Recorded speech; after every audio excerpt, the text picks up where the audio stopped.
There are many ways to approach the speeches and writings of Edmund Burke. One could say, however, that the conduct of government and the preservation of the society out of which that government emerges is central in his thought. These ideas, government and society, entail the concept of nation. Burke's concept of nation or country will be a focus in this presentation and those that follow. Burke was not a systematic political philosopher like Thomas Hobbes or John Locke. His political ideas arose from the concrete issues he dealt with as a politician. One cannot understand those ideas apart from the concrete circumstances.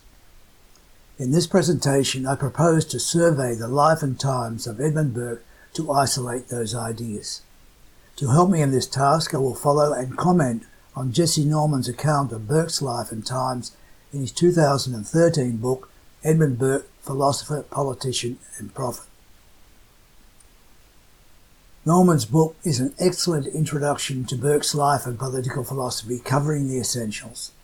There are claims I agree with, some I would challenge, and much that I have learned, but there was one crucial omission that Norman clearly did not consider important. I will come to that. Jesse Norman has an impressive CV. His school education was at Eton. He went up to Oxford University, where he was a resident of the illustrious Merton College. He came down with a BA. He pursued his tertiary education at University College London, gaining a master's degree and then a doctorate in philosophy. He later taught philosophy at University College London and Birkbeck College. He balanced his academic work with a directorship at BZW, part of Barclays, and membership of the National Institute for Economic and Social Research. In 2010, he was elected as the Member of Parliament for Hereford and South Herefordshire. In 2013, he was asked to join the Policy Board at 10 Downing Street. You could hardly have a better background to write a book about one of the outstanding political figures not only of 18th century British politics, but about one whose influence in political philosophy and politics has reached worldwide in the more than 200 years since his death. It is one thing, though, to have a suitable background to write about Edmund Burke, correctly described as philosopher and politician. It is another to succeed in adding instructively to the voluminous literature on Burke. Norman has not only done this with Edmund Burke, philosopher, politician, prophet, but he has filled a market niche and critical need in Burke literature that was crying out for attention. That niche is limited, but Norman, with his background as a philosopher and politician, has filled it with a clarity of thought and expression that makes it comfortable reading for the non-academic. Burke, he says, quote, is the first great theorist of political parties and representative government, and the first great modern theorist of totalitarian thought. More widely, he offers a compelling critique of what has become known as liberal individualism and the idea that human well-being is just a matter of satisfying individual wants, unquote. This view of Burke signals Norman's focus on what he sees as Burke's outstanding achievement. He agrees with Conor Cruise O'Brien's claim in The Great Melody that the key to understanding Burke's political action in the major issues he dealt with, that is Irish oppression, the Throne's abuse of power, the American Revolution, Warren Hastings' India rule, and the French Revolution, was, quote, his detestation of injustice and the abuse of power, unquote. This interpretation, aiming at a deeper coherence, seeks to remove the accusation of inconsistency and contradiction that has been levelled at Burke ever since he opened his mouth in the House of Commons in 1766. It is indisputable that Burke detested the abuse of authority, but in my view this interpretation falls one step short of a complete understanding of Burke's moral and intellectual motivations. I will come back to this. At this point, I want to establish the parameters of Norman's project. Says Norman, quote, this book is not a work of primary research, though it incorporates some important recent discoveries. Rather, it is a personal interpretation of Burke's life and thought, which draws heavily on my own background in philosophy and experience as a working politician. It seeks not merely to present Edmund Burke as a man and to trace his life against the astonishingly rich tapestry of 18th century society, but to make the case for him as a statesman and thinker. It is short and inevitably selective, and this risks underpaying both conflict and development in Burke's ideas. But its argument is for a deeper coherence." Unquote. To explain his purpose further, Norman provides an appropriate quotation from Harold Lasky on Burke and the art of the statesman. Lasky was one of the most important political theorists in Britain in the first half of the 20th century. Quote, "Burke," says Lasky, "brought to the political philosophy of his generation a sense of its direction, a lofty vigour of purpose and a full knowledge of its complexity, such as no other statesman has ever possessed. His flashes of insight are things that go, as few men have ever gone, into the hidden depths of political complexity." He wrote what constitutes the supreme analysis of the statesman's art. The purpose of this book is to explain how he came to write it, why it is, and why he and it matter today. Unquote. It is essential to keep Norman's purpose in mind because the book must be judged mainly on its own terms and not by one or other purpose a critic might think Norman should have pursued. I make a distinction between the parameters of the stated purpose and the deficiencies that may be found within them. Even if Norman does not aspire to break new scholarly ground, he does something perhaps equally important. He explicates Burke's political thought with constant reference to the social and political circumstances of the Western world in the 21st century. He does this not only by a sustained, linked analysis of Burke's writings and speeches, but also by showing how modern academics in the social sciences confirm Burke's thought on the nature of the human person and society. Furthermore, if the book does not provide primary research, but merely a particular perspective of current views of Burke's thought, it nevertheless creates many points at which the reader can diverge into a more serious study. This is the great value of Norman's book, in my view. Its readability, clarity of thought, and the mastery of the material and the method make it an outstanding introduction to Burke for the general educated reader and tertiary students in political science and political philosophy departments. Despite my high praise for Edmund Burke, philosopher, politician, prophet, I do have some criticism. Towards the end of Part 2 on Burke's thought, Norman suffers a surprising lapse from his stated purpose. He dismisses a school of thought about Burke's philosophical presuppositions, a framework of thinking it is claimed that must be presupposed if one wants to reconcile the whole gamut of Burke's thinking. This harks back to a fiercely fought debate that flared in the 1950s. The debate was whether a principle of utility in the style of David Hume, not Jeremy Bentham, governed Burke's political thinking, or that a Thomistic-style natural law was the foundation on which his political thinking rested. The proponents of the natural law interpretation saw Burke's natural law in the context of classical realist epistemology and metaphysics, presupposed in a unique form. In his summary dismissal of the natural law view, Norman does not go to the trouble of correctly reproducing the terms of the debate. The most important book, in my view, of the classical realist position, Francis Carnarvon's The Political Reasoning of Edmund Burke, fails to make it to the select bibliography. If Norman had kept to his purpose, he would have stated his disagreement and left it to the reader to take up in his own time. Once one goes further and dismisses a particular view, especially one for which there is a great deal of critical literature, one is obliged to mount a defence. He evades that obligation. He seems to agree with Connor Cruise O'Brien, at least on the issue of natural law, who had no time for the claim that a particular philosophy stood behind Burke's thinking. A philosophy, O'Brien appears to think, is found in a systematic work like John Locke's Second Treatise of Government. It is fanciful to think that anything like a systematic philosophy can be found in Burke's speeches and writings. One can be tolerant of O'Brien's opinion because he is a historian, not a philosopher. His biography on Burke, the Great Melody, is essentially the work of an historian and is to be judged as history. And so judged, it is a formidable achievement. Taking a slant on the influence of Burke's Irishness and Catholic ancestry, I find convincing. In Edmund Burke, philosopher, politician, prophet, the reader finds references to the work of the highly regarded historian J.G.A. Pocock. In one of Pocock's books, Virtue, Commerce and History, which has several essays on Edmund Burke and to which Norman refers, we find the following passage.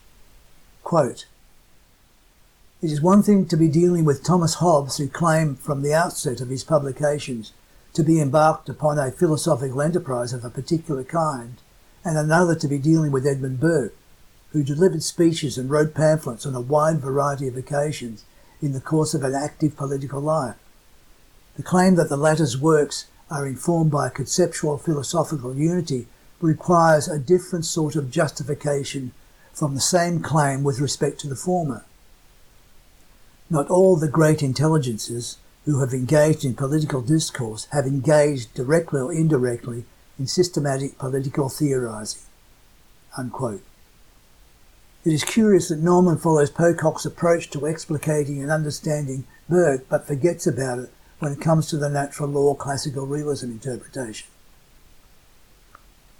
The first part of Norman's book is about Burke's life and times. The second concentrates on his thought. This division is handy, as I've said, because Burke's political thought arises from his speeches and writings on the concrete issues of the time. You cannot read Burke successfully without adequate knowledge of the social and political circumstances in which he performed as a politician. Nor can you understand Burke's analysis and assessments without knowing his role in them and what experiences and influences he brought. In part one, then, Norman builds a picture of the historical circumstances and Burke's reaction to them. It begins with an Irishman abroad, 1730 to 1759, which is chapter 1. Norman does not diverge significantly from an account of Burke's Irish background found in most biographies. Burke, born in Dublin in 1730, had a Catholic mother and a Protestant father. He stayed with his mother's Catholic family, the Nagels, in Blackwater Valley, County Cork, at different times.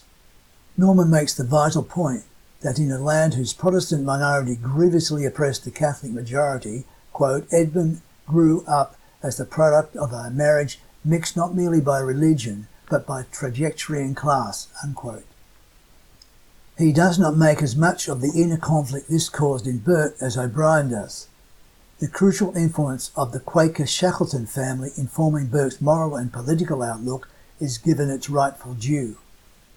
Burke attended Trinity College, from which he graduated in 1748. He did not enjoy his time at Trinity College, and his results were average. Although Norman gives an outline of the curriculum, a part of which was metaphysics and ethics, he does not say anything about the orientation of the study of metaphysics and ethics. In Appendix A of the Political Reason of Edmund Burke, Francis Carnarvon discusses the text Burke almost certainly read for metaphysics and ethics. Some followed a particular Aristotelian orientation, one presenting a clear scholastic Aristotelianism in dealing with metaphysical problems. An author that Burke studied in his fourth year was Samuel Pufendorf, one of the major influences in the development of a Protestant natural law paradigm, which is an integral part of the Scottish Enlightenment, as opposed to the French Enlightenment. This opens up a world of research that Norman legitimately excludes from his purpose. Nevertheless, in debunking the natural law interpretation, the scholarship should at least be acknowledged. It's not. In May 1750, Burke left for London to enrol in the Middle Temple. He lodged with his close friend Will Burke, who may have been a distant relation. At this time he met Catholic medical doctor Christopher Nugent during a stay in Bath because of ill health, and fell in love with his daughter Jane, whom he married in 1755. It would be a happy, faithful marriage. Burke's voracious reading and compulsive scribbling on a variety of subjects, together with his distaste for the study of law, overcame him, and he gave it up to concentrate on his writing. In 1756 he produced his first serious writing anonymously, A Vindication of Natural Society, or a view of the miseries and evils arising to mankind from every species of artificial society, in a letter to Lord Anonymous by a late noble writer. A philosophical inquiry into the origin of our ideas of the sublime and the beautiful followed in 1757. It is here that Norman begins his explication of Burke's speeches and writings. He has passed over a collection of sundry essays, comments, character sketches and poems compiled from Burke's papers belonging to Earl Fitzwilliams, edited by H.V.F. Somerset under the title of A Notebook of Edmund Burke, and published in 1957. It is odd that he should do so, because he devotes much time to drawing out Burke's ideas on the nature of reason, and it is precisely in the notebook that Burke explores with impressive clarity and audacity what it means to reason as a human person and what reason is as a part of human nature. In essay number 19 we find the following passage, quote, "A man who considers his nature rightly will be diffident of any reasonings that carry him out of the ordinary roads of life. Custom is to be regarded with great deference, especially if it be universal custom. Even popular notions are not always to be laughed at. There is some general principle operating to produce customs that is a more sure guide than our theories. They are followed, indeed, often on odd motives, but that does not make them less reasonable or useful. A man is never in greater danger of being wholly wrong than when he advances far in the road of refinement. Nor have I ever that diffidence and suspicion of my reasonings as when they seem most curious, exact, and conclusive." Unquote. Burke put these thoughts to paper before 1756, when he was in his early 20s. They demonstrate that he had long been contemplating what reasoning in the human person entails. Over the next 40 years, Burke pursued the theme that a mathematical manner of reasoning is only part of how a person makes judgment in concrete circumstances, and that treating reason only as a linear mathematical process will disconnect the person from his life's experience and lead him into error. This quotation would have been a helpful preface to Norman's comments on A Vindication, because A Vindication essentially is a satire on what Burke called refining reason. The target is Lord Bolingbroke, whose works had recently appeared. Burke's imitation of Bolingbroke's style was so pitch-perfect, writes Norman, that many people were convinced that Bolingbroke was the author. Indeed, Burke found it necessary to make clear his satirical purpose in a following edition. Quote, "The design of A Vindication was to show that without the exertion of any considerable forces, the same engines which were employed for the destruction of religion might be employed with equal success for the subversion of government, and that specious arguments might be used against those things which they who doubt everything else will never permit to be questioned." Unquote. Bolingbroke's arguments for natural religion as opposed to revelation could be used against the current political structure which few people would accept. The satire is about the danger of the misuse of reason. Norman says correctly that A Vindication displays Burke's, quote, distrust of abstract thought, his celebration of human history and civilization, and belief in established institutions, unquote. The inquiry which follows A Vindication is Burke's only systematic philosophical work. It is a work of aesthetics and somewhat out of the line of his body of work. Norman gives an engaging summary of the aesthetic background against which Burke wrote, which I cannot go into here, and then draws out the elements that fit into his thinking about human nature and human reasoning. The following passage is an excellent example of Norman's clear explication of what is crucial to understanding Burke's moral and political thinking. Quote, But what is perhaps still more striking is that even at this very early stage, the inquiry again lays out in embryo an array of themes always later to be identified with Burke. Humans have a distinctive nature, which is not purely subjective but governed by certain general laws. Indeed, they are social animals heavily driven by instinct and emotion. The testimony of ordinary people is often of greater value than that of experts. Human passions are guided by empathy and imagination. Human well-being is grounded in a social order whose values are given by divine providence. Human reason is limited in scope and insufficient as a basis for public morality. There may also be a hint here that, in the words of American thinker Leo Strauss, good order or the rational is the result of forces which do not lend themselves to good order or the rational. People cannot reason themselves into a good society, for a good society is rooted not merely in reason, but in the sentiments and the emotions." Unquote. Although I think Norman does not pay enough attention to the supervisory role Burke gives to the intellect, he is certainly on the right track. Anybody who wants to understand Burke's thinking on moral and political issues must be on this track. Particularly striking here is the quotation from Leo Strauss. "I don't think I would have understood its meaning if I had not had years of thinking about Burke's writings and speeches. The overarching point is that for Burke, you cannot speak sensibly about knowing and reasoning without keeping those human faculties in the context of human nature, as human nature exists and is at work in concrete circumstances." From 1756 to 1759, Burke wrote furiously, leaving many pieces unfinished.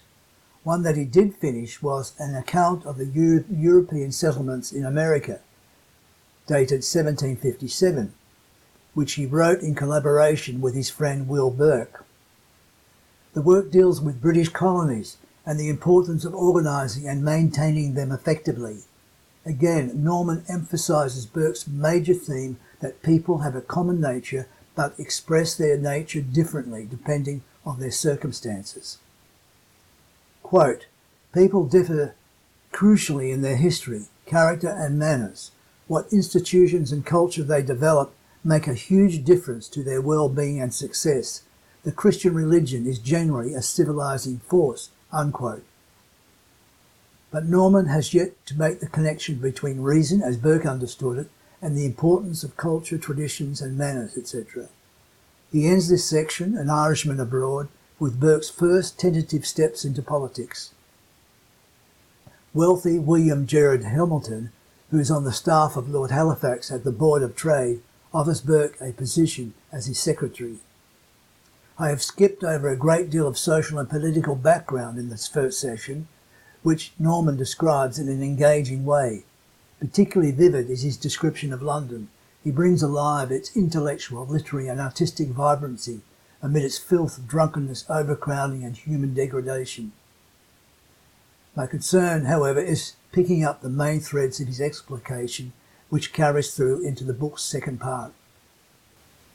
The second section, In and Out of Power, 1759 to 1774, begins with Burke's entry into British politics.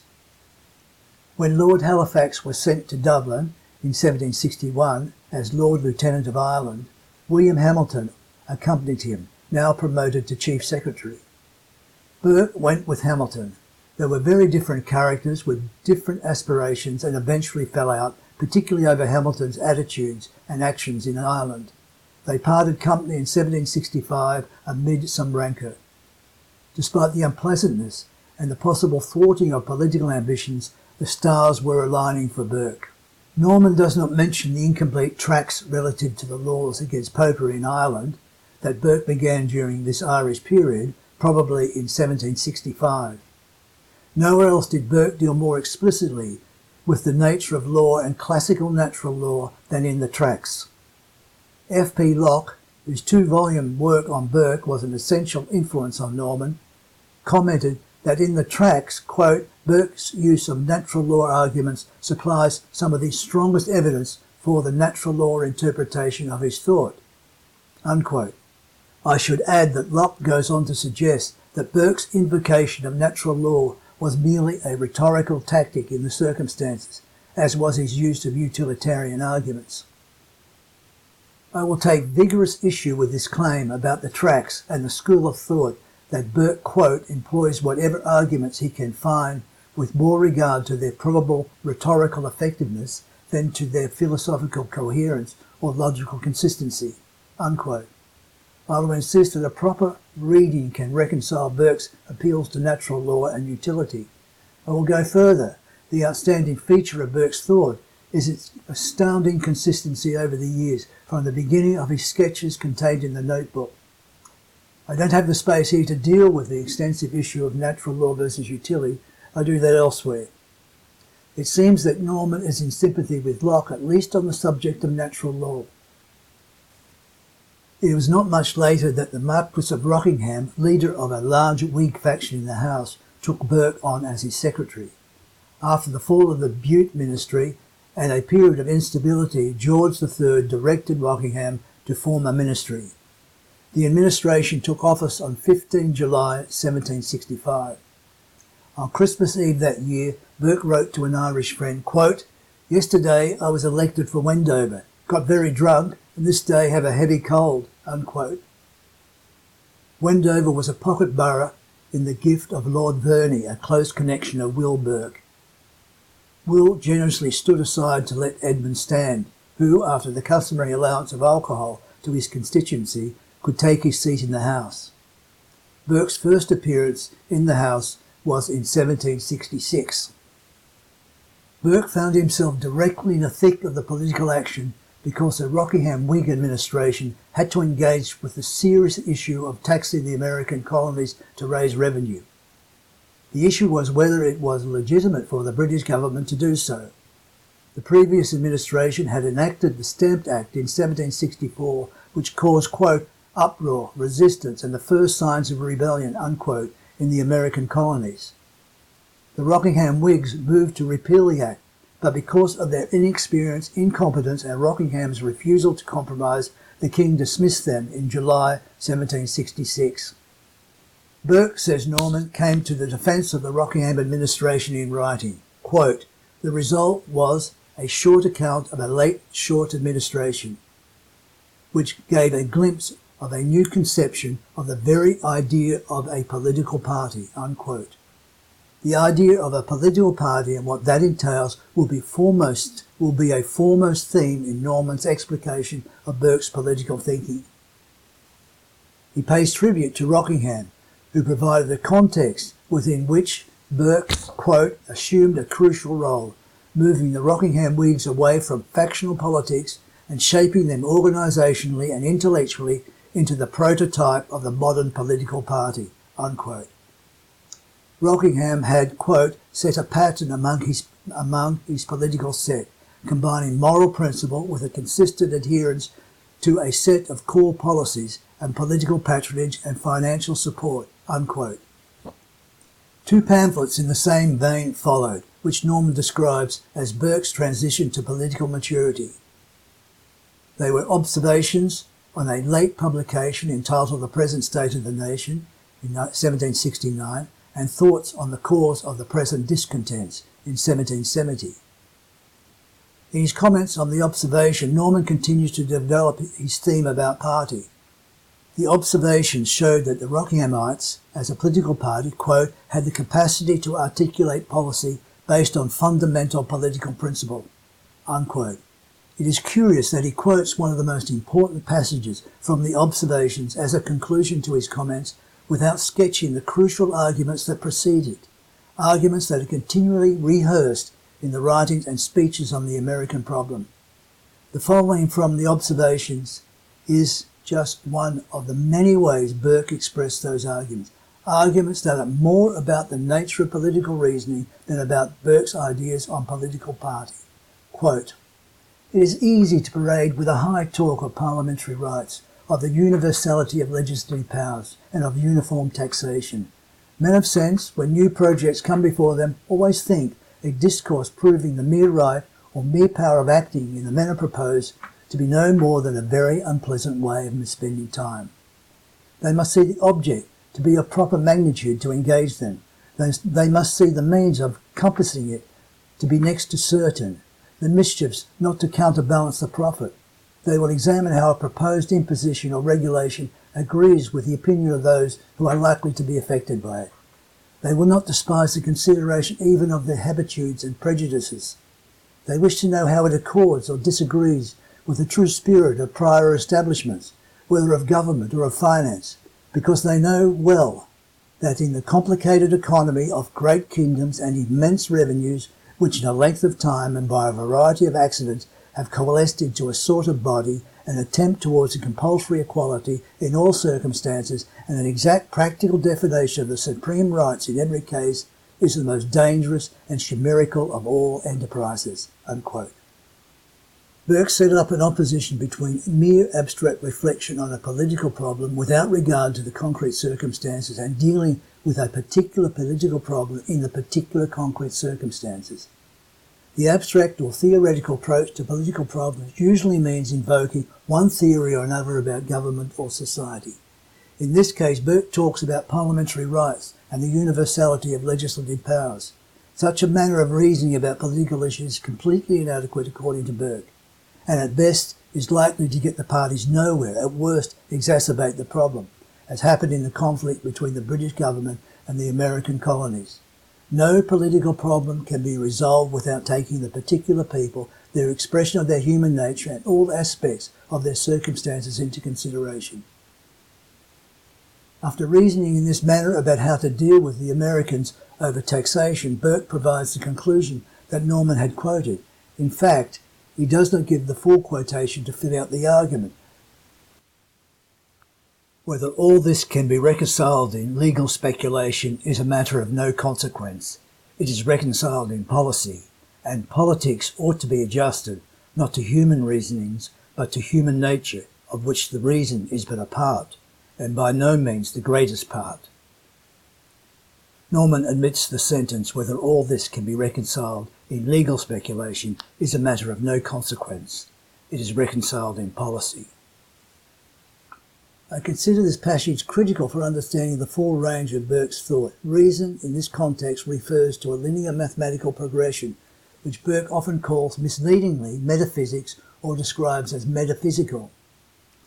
Human reason in its full operation is for Burke broader and combines natural feeling, which is different from bare emotion, and reasoning understood in its mathematical speculative mode. In his explication of the thoughts of the present discontents, which he calls a classic of political thought, Norman continues to develop Burke's seminal ideas on the function and importance of party. In this, he says, Burke has nothing less than a complete re-engineering of party politics in mind. To set up what he aims to achieve, Burke introduced a conspiracy theory, claiming the existence of a, quote, double cabinet, a parallel administration designed to control the workings of government from the inside, unquote. Whether the double cabinet actually existed, and Norman says that research has disproven the claim, it acts as a rhetorical device in Burke's attempt to reduce the influence of alien forces within the British political system. He means the influence of the throne through bought-off placemen. Burke's great achievement, then, is articulating an effective, enduring party over an ephemeral, self-serving, corrupt faction. It is Burke's bequest to Western government. Norman summarises, quote, "In a mixed constitution, then, all sources of power are constrained. MPs hold the government to account, but they must themselves be held accountable by the people if the constitution is to work its magic." But, Burke argues in a brilliant move, this balance in turn rests on a crucial distinction. For faction is not party. Factions are groupings of the moment, which exist to take power and to exercise it. Those forming Burke's considerable body of men are not a faction. No, they are a political party. That is, they are united for promoting by their joint endeavours the national interest upon some political principle in which they are all agreed. The test comes when a group is evicted from office. Founded on self-interest, factions tend to disperse. Parties, however, will sustain themselves and their membership on principle and shared values, on mutual commitments and on personal loyalties and friendship, until the opportunity to exercise power returns." Unquote. Having established the importance of Burke's ideas on political party, Norman returns to the American problem. In 1770, he writes, George III found a compliant and trusted First Minister in the Tory Lord North. The North administration began to wind back the progress the Rockinghamites, guided by Burke, had achieved in resolving the dispute over taxing the American colonies. With the enactment of the Tea Act in 1773, which meant taxing the importation of British tea, the dispute was, in one fell swoop, brought back to the beginning. The Americans were united in their outrage, which resulted in the famed Boston Tea Party, the dumping of 342 cases of tea into Boston Harbour. The indignation of the English, not only those in the House, was immeasurable. With the invocation of the supreme authority of the British Parliament, the House called for harsh measures to deal with the recalcitrant American colonists. For Burke, however, the British government was dealing with American British who enjoyed the same privileges of the Constitution as the British in Britain. The House must not forget this. To seek measures tantamount to enslavement to bring the Americans to heel was to undermine the British Constitution to which the British government appealed for authority. It was a contradictory, self-defeating policy. Burke lit the oil lamp, trimmed his quill, and continued directly from the line of argument in the Observations, which produced two speeches that are considered masterpieces in political discourse: American Taxation, 1774, and Conciliation with the Colonies, 1775. These speeches not only exhibited Burke's genial insight into political matters, but also fully displayed his mastery of the English language. One of Burke's best-known biographers, Philip Magnus, said of the style of these two speeches, quote, "His words at white heat seem to leap the gulf which normally separates prose from poetry, with the result that the political and imperial grammar which he outlined remains enshrined in some of the finest passages of our literature." Unquote. Norman spends some time taking the reader through the flow of the argument in these two speeches, emphasising Burke's exhortation to forget about abstract arguments and to concentrate on actual circumstances and human nature as expressed in those circumstances. Burke put it clearly enough, quote, "We must govern America according to that nature and to those circumstances, and not according to our own imaginations, not according to abstract ideas of right, by no means according to mere general theories of government." Unquote. Norman focuses on Burke's conception of empire based on shared identity and institutions, especially the rule of law. It is a clear and fruitful explication as far as it goes. What he leaves out again are the metaphysical and epistemological presuppositions in claims about human nature, the nature of the world in which humans exist, and how humans reason their way through concrete circumstances to secure knowledge they can trust about those circumstances. It is indisputable that Burke is lecturing his colleagues in the House fundamentally about modes of political reasoning. The American problem takes Norman into the next section. Chapter 3, Ireland, America and King Mob, 1774 to 1780.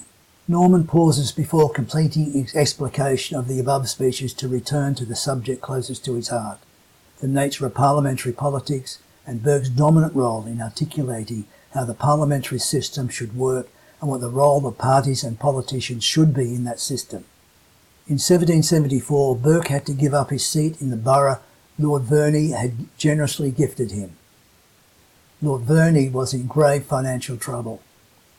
For a while it looked like Burke's parliamentary career had ended, but to demonstrate the stars had not yet finished aligning for Burke, the powerful merchants of Bristol came to the rescue with an unexpected invitation to take up one of their two seats independent of aristocratic influence. Acquiring such a seat meant a significant advancement for Burke's political career, and he showed his gratitude by lecturing those powerful independent merchants about his role as an independent representative of the House of Commons. Norman rightly sees Burke's explanation of the role of the representative in this address as the crucial flip side of the system of principal party politics Burke had articulated over time.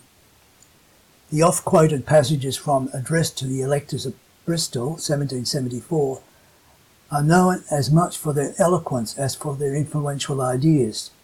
First, as their representative in the House, he cannot in principle be constrained by instructions given by persons at a distance and unfamiliar with the issues. There is a higher law before which he must bow. Quote, "Certainly, gentlemen, it ought to be the happiness and glory of a representative to live in the strictest union, the closest correspondence, and the most unreserved communication with his constituents. It is his duty to sacrifice his repose, his pleasures, to theirs, and above all, ever and in all cases to prefer their own interest to his own. But his unbiased opinion, his mature judgment, his enlightened conscience ought not to be sacrificed to you, to any man, or to any set of men living. These he does not derive from your pleasure, no, nor from the law and the Constitution. They are a trust from Providence, for the abuse of which he is deeply answerable. Your representative owes you not his industry only, but his judgment, and he betrays instead of serving you if he sacrifices it to your opinion." Unquote. Second, as much as Burke wants to remain in sympathy with the will of his constituents when he goes to represent them in the House, it is reason and judgment that direct him, not will. He is not the ambassador of their collective wills. Quote, "Parliament is not a congress of ambassadors from different and hostile interests. Parliament is a deliberative assembly of one nation, with one interest, that of the whole, where not local purposes, not local prejudices ought to guide, but the general good resulting from the general reason of the whole.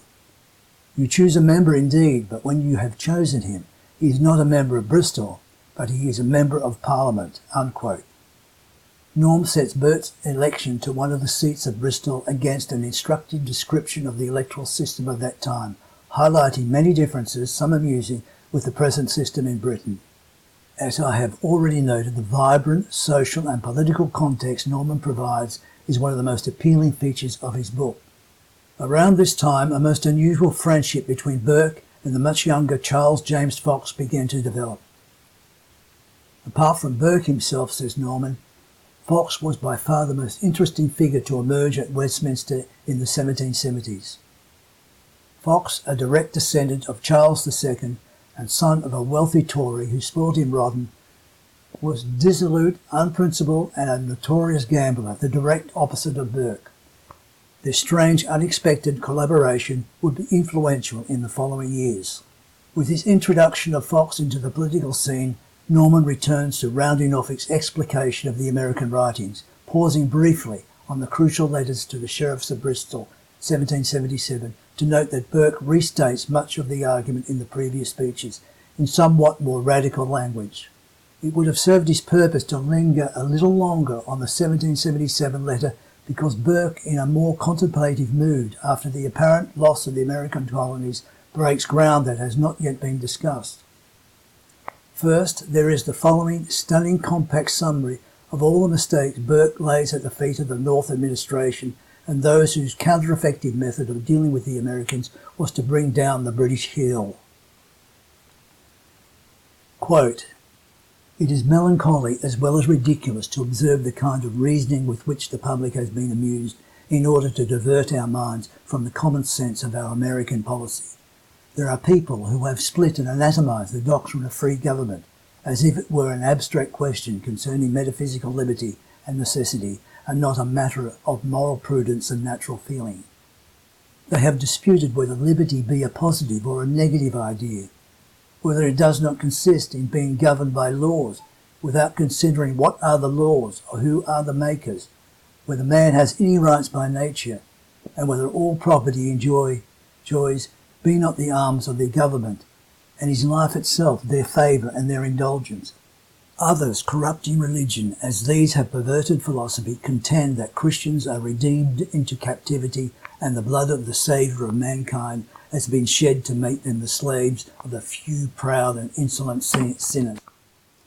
These shocking extremes provoking to extremes of another kind, speculations are let loose as destructive to all authority as the former are to all freedom, and every government is called tyranny and usurpation which is not formed on their fancies. In this manner, the stirrers up of this contention, not satisfied with distracting our dependencies and filling them with blood and slaughter, are corrupting our understanding. They are endeavouring to tear up, along with practical liberty, all the foundations of human society, all equity and justice, religion and order." Unquote.